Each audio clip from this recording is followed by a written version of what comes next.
Мусулманчылыкта жараткан Алла буйруп атат. Бир арамдыкты көрүп турган болсоң, колуң менен токтот. Колуң менен токтото албасаң, тилиң менен токтот. Тилиң менен да токтото албасаң, ошону жек көр дейт. Көрдүңүзбү? Мен Кыргызстандагы арамдыкты көрүп туруп, 6 саным аман туруп, акылым жетип туруп, эмне үчүн мен ошого күрөшпөшүм керек? Адам болчу, ким болсоң ошол бол. Кайсы кесиптин ээси болсоң ошол бол. Бирок адам болуш милдеттүү. Мен Алланын алдында кантип жооп берем? Не деп жооп берем? Биз Кудайдан үмүт кылбай, пендеден үмүт кылабыз да. Рызкыны кызмат бербейт. Рызкыны жараткан берет.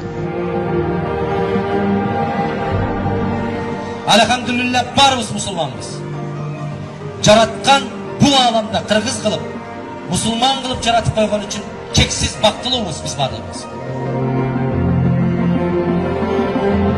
Кайрымдуулукту жасап атканда оң колуң бергенди сол колуң билбесин. Мен көкүрөк какканды өтө жек көрөм. Муну жасадым, аны жасадым деп. Мен элдин ыраазычылыгы үчүн жасабайм, мен Аллахтын ыраазычылыгы үчүн жасайм.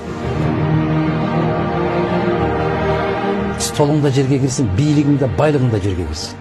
Кеп каргышта турат. Каргыш тиет. Тийбей койбойт. Кеп элдин каргышында турат.